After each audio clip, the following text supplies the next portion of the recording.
You know, the similarities between that Karen and Aaron are really, really, really interesting. All right. Greetings, royal family. I just wanted to start off by saying that before I forgot my point.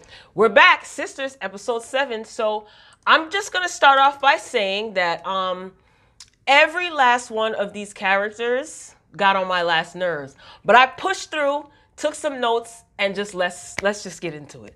So the similarities between Karen and Aaron is real interesting that both of them were cheated on, which caused their relationship to end. Like Karen ended her relationship with Zach because he continuously cheated, and Aaron ended his relationship with a single white female because she cheated. But the difference is that Aaron ended his relationship from what we are seeing after single white female cheated once with his friend. Whereas Karen, she kind of stuck around and Zach continually cheated on her until she got fed up, you know. So I think that's interesting. And I also wonder the way that Aaron carries himself, right? Do you like where he's just no nonsense and he's just like, you know, cheating is a deal breaker for me. You know, he set the expectations up front. But do you think that he would have that same like confidence if he wasn't so well off financially? Because Aaron got money. Okay. So this episode picks up where they left off. You know, Aaron and Karen are outside and he grabs her and kisses her basically.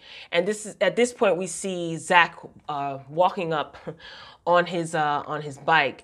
So Karen and Zach start going at it. And Karen is just like laying it into Zach. She's calling him all types of names and telling him he's not a man and he never paid for anything. And she's doing this right in front of Aaron.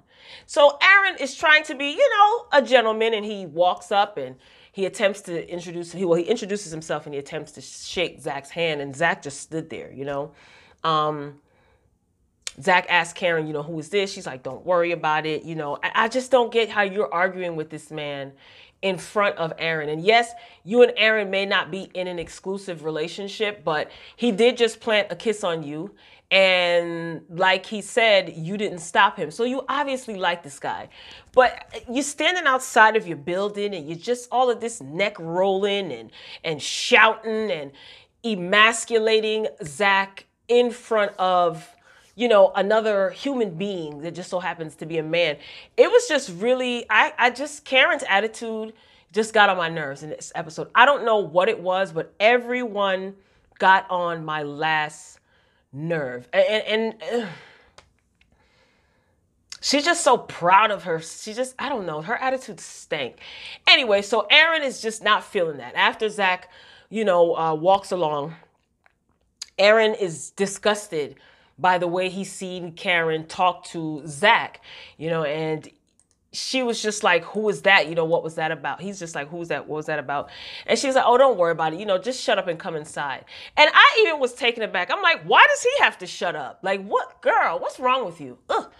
Anyway, so Aaron says, excuse me? Like, who are you telling to shut up? So he basically tells her, look, I'm not that guy. You're not going to talk to me any type of way. And they go start arguing. He tells her to shut up with her broke blank. So he called her broke, and she's taken aback. Oh, excuse me? What did you just say to me? And he said, you see, it doesn't feel so good. I'm using your words basically back on you. And he told her, he said, look, it was really nice meeting you, but be careful. This is not going to work out. He told her to call me when you get some sense or something like that. And I do agree with Aaron. You know, he also pointed out the fact that, because what's her name? Karen said, you know, he cheated on me. Aaron said, so my wife cheated on me as well, but I don't use my words to tear her down. Now, let's do a little bit of rewind here. Is this all an act? Because remember how angry he got when he was banging on the table, demanding single white females sign those papers? And I noted, remember, Andi was kind of looking at him like, you know, and Andi never got the chance to say anything to Karen about him banging on the table. So I don't know. So he basically dumps Karen, not that they were together, but he just is like, oh, call me when you get some sense or whatever. So Karen goes upstairs and her mother is sitting in her kitchen. Now, do you guys know, excuse me, who Karen's mother is? I want to say it so bad, but I'm going to give you the opportunity to put it in the comments. Let me know if you know who she is. I'll give you a hint. She is a famous actor's daughter. It was so good to see her. She looks great. She looks just like her father. Anyway, so her mother's talking to her about what happened outside, and her mother gives me the vibe of a real, woman who's lived her life, raised her kids. She seems free-spirited, edgy. She talked about her motorcycle. She came to get her Tupperware that Karen does not return. Her mother talked about going to Coachella on her motorcycle. So her mom was just basically telling her that she needs to dump Aaron and go back to Zach. That's what it seems like she was alluding to me. And she started going into saying, oh, men always cheat and it takes them longer to find their way. They mature slower. I'm just like, please.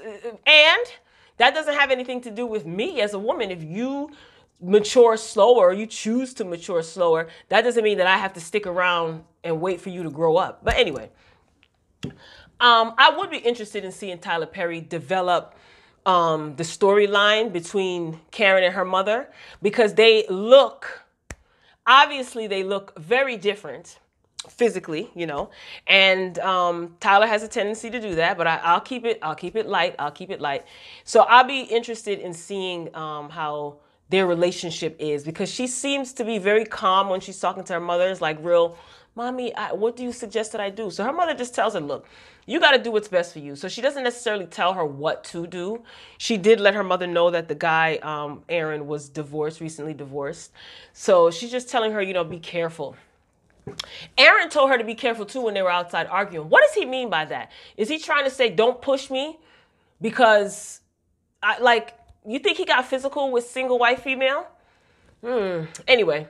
Oh, God. Danni and Zach. All right. So he storms back home into the apartment. He's upset because Karen basically has been kissing another guy and moved on.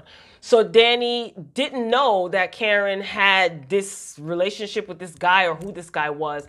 Zach is not convinced. He thought that, you set me up. So she's just like, no, Karen doesn't tell me anything, like her or Andi. They keep everything, quiet. So he pretty much begs her for some weed. So she gives it to him, and Danny's getting ready because she's heading out with the girls to that bar. Now, if you've been watching my reviews from the first episode, then you would know that I always questioned the relationship between Karen and Danni. Okay? She really acts like she can't stand Danni, that is Karen, and she's been doing that since episode 1.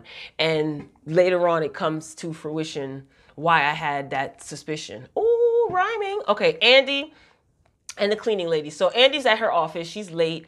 She's staying late at her job. So the cleaning lady, Miss Irene, she basically reveals to her that she is a former educator and she started a cleaning business because she retired from the field of education and she needed something to keep her busy. So this Miss Irene is supposed to be like this angelic, blessing in disguise type character. And she just says that, you can tell a lot about a person by their trash. So she feels that she kind of knows Andi, and she says that, you're a good girl, you were raised right, you don't chew gum. If you have any food that's spoiled, you double bag it, you're very neat. You were raised, very, very well. Now, Miss Irene, girl, you don't know Miss Andi like we do. I'm not saying she's a bad person, but there's some things that you're not aware of. So back to Danni and Zach. Zach is in the tub with no bubbles. He has a cowboy hat on, and he is smoking Danni's marijuana pen. She breaks into the bathroom with a knife because he had the door locked. She wants her pen back. It's a exaggerated scene of them going back and forth, back and forth. The scene could have been maybe 2 minutes. It was drawn out.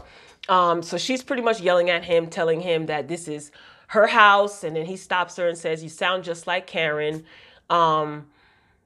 Karen always reminded me what was and what wasn't mine.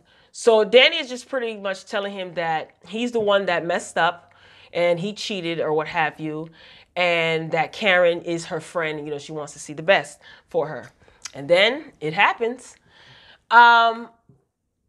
Zach tells her, you think that Karen is your friend. And I said, here we go. He's about to spill the beans. And Zach pretty much tells Danni, look, she talks about you. She talks about your weight, says that you're a freeloader and none of the other girls want you around because you're a freeloader and you're ratchet and that's why they don't want to take you anywhere. So visibly, Danni is upset. You can see that. And I think that Zach can blame it on the marijuana all he wants, but he was ticked off and he was butthurt about the fact that Karen moved on and seems to have a new man, and he decided to spill the tea because I'm wondering if he's thinking like he's gonna get some from Danni. You know what I mean? I don't know. So listen, I was wondering when Crazy Gary was gonna show up, and he showed up at Andi's office because remember, Andi's working late. Her and Miss Irene are chopping it up and talking and stuff like that. And this is what I don't understand about Crazy Gary. She asks Gary, what are you doing here? Don't you know that your wife has a private investigator following you or something like that? If you're well aware that the wife client told you, right, that she has a private investigator. You even asked for the PI's number. What makes you think it's a good idea for Crazy Gary to move into your house? You're concerned about him being found at your law office, but not your house. So that right there, I think Tyler kind of missed the mark with the writing. That's just my opinion. I don't know. Maybe I'm being overly dramatic. So on to Sabrina. She's at the bar. Tyler, tighten up, Tyler. These stereotypical characters, they'll never be cute. Never. So basically at the bar, Sabrina's sitting at the table by herself. She's waiting for everybody.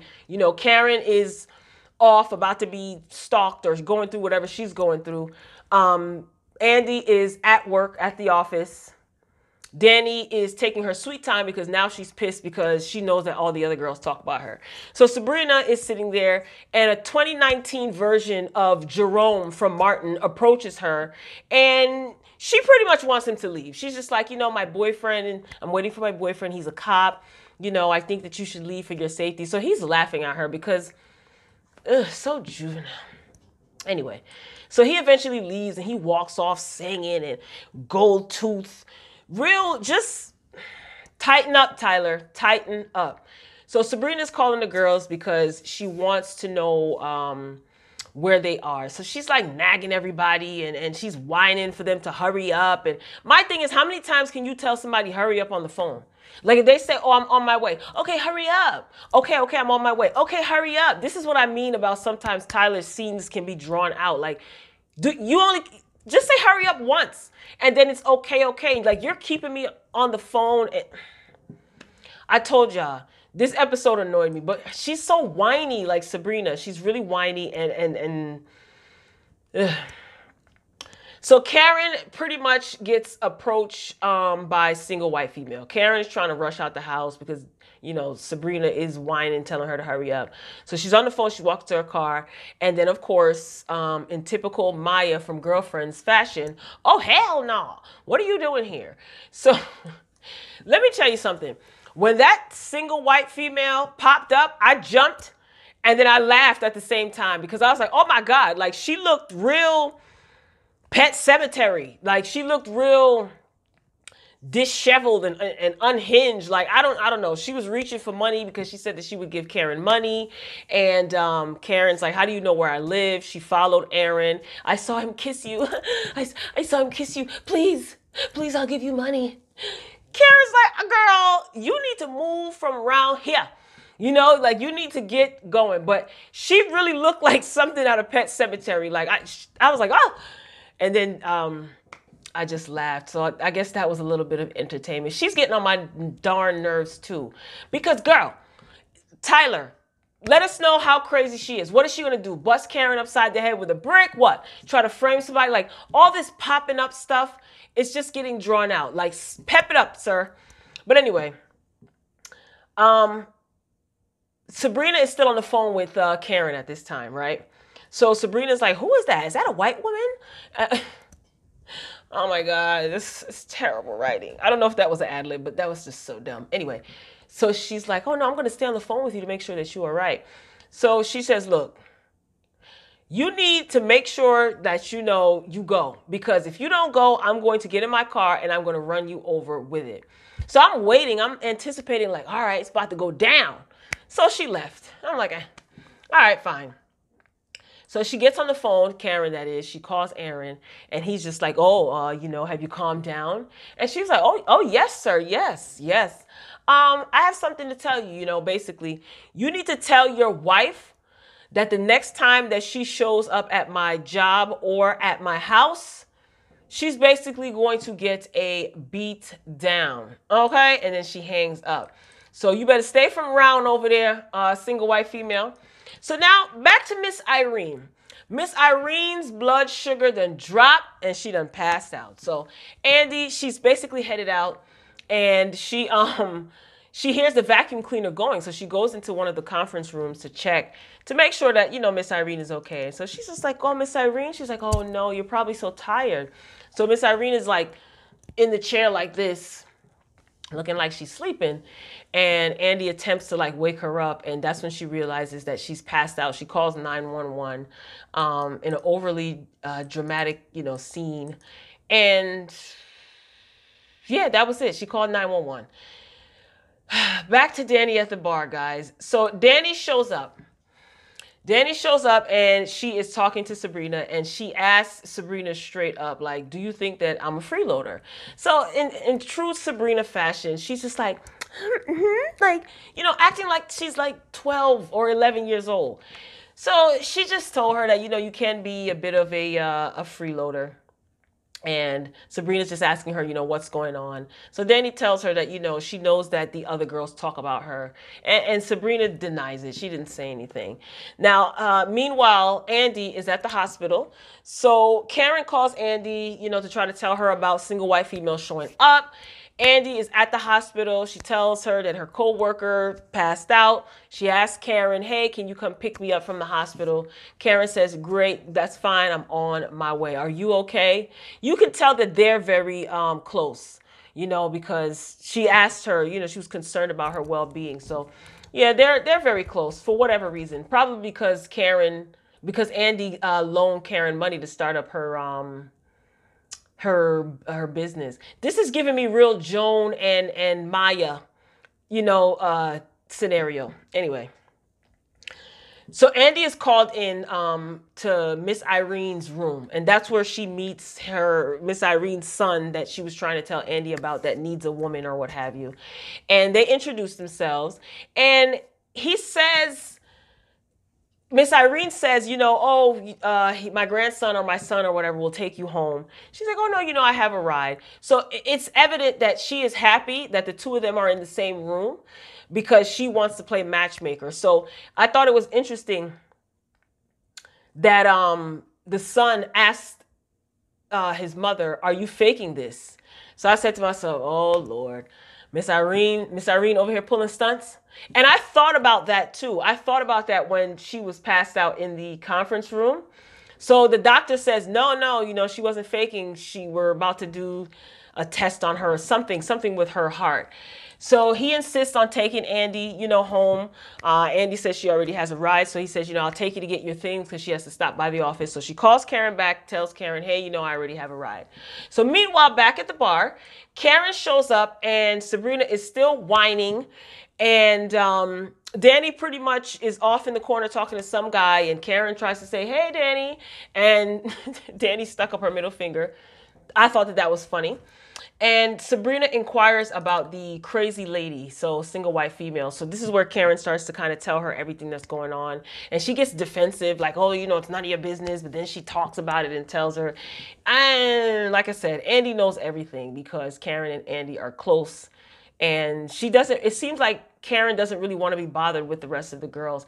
I would be curious to know, how are they all friends? Like, they don't talk about how they met, like at least on Girlfriends, right? We know that Tony and Joan grew up together. Maya was Joan's assistant at the law firm. William and Joan met throughout their legal career, college or something like that. And I don't remember how Lynn came into the fold. I don't remember how she met Lynn. But anyway, so Paris and Andi, again, back to them.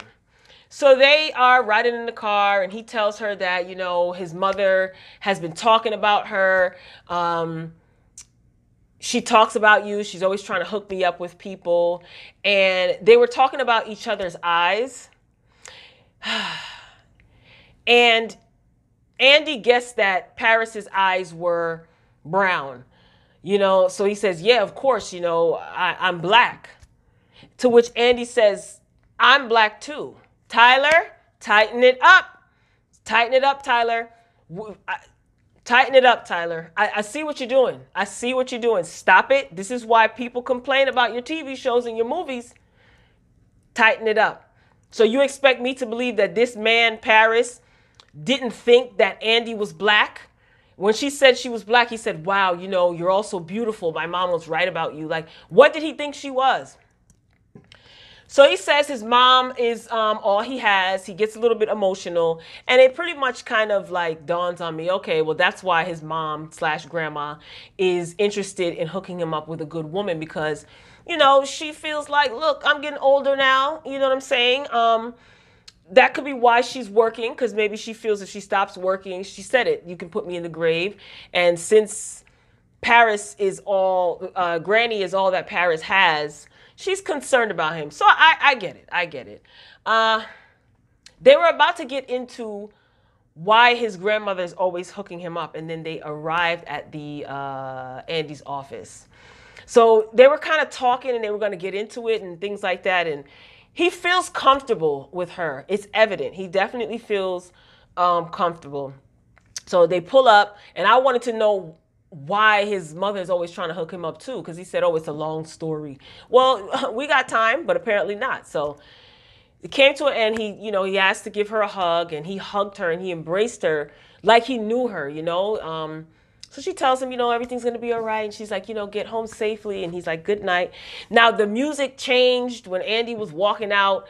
And I didn't see Crazy Gary, but I know Crazy Gary was lurking somewhere because just the way the camera was and the way the scene was shot and the music. So, you know, that gives me, okay, Crazy Gary is somewhere lurking and watching. That was either her office or her apartment. I think it was her office. I'm not sure. Now, as far as Paris, he is either Crazy Gary 2.0, like as crazy as Gary, or he is extremely comfortable with Andi because his mom talks about her so much and he's seeing her in the flesh and she is obviously he's physically attracted to her. And he just feels comfortable, like, you know, he feels like he knows her and he obviously trusts his mother's judgment. I don't know. At this point, I don't trust none of them. Everybody got on my nerves. Zach got on my nerves, and the Zach and Danni scenes were too long and drawn out. And these actors, it's not, I don't know if it's the acting. I don't think it's the acting. I really do think it's the writing.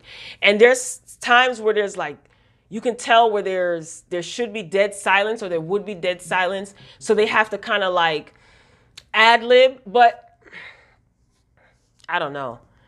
Ad-lib with some good stuff. Like, don't ad-lib and just repeat the same thing over and over again. I don't know. It's starting to get weird. Last week's episode was all right. It was okay.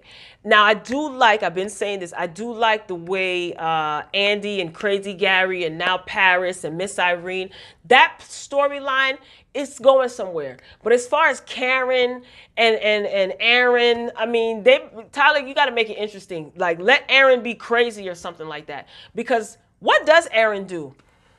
As far as employment is concerned, you know, he got millions of dollars to shell out as far as divorce settlements and things like that. But he never said what he does. So what is it? Is he a big time drug dealer? Like, what's up?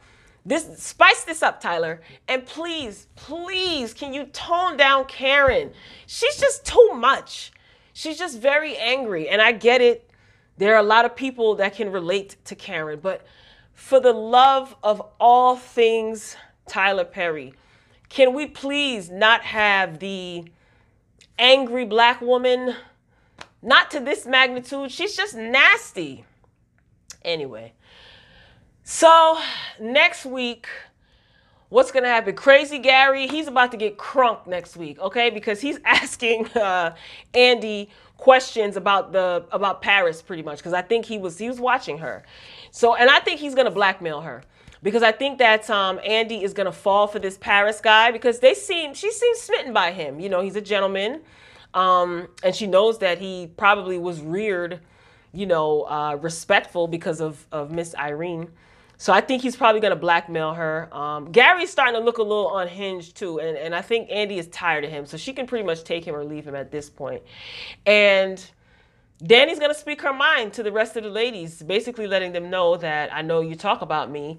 As far as Sabrina next week, let's just say that this time it's yellow panties as opposed to red. So Royal Family, hopefully I gave you a good play-by-play of episode 7 of Tyler Perry's Sistas. I know a lot of you don't watch the show, but I do appreciate you watching my reviews. So let's meet in the comments respectfully. Let me know what you think. Share your thoughts. Be sure to like this video if you liked it. And until next time, peace.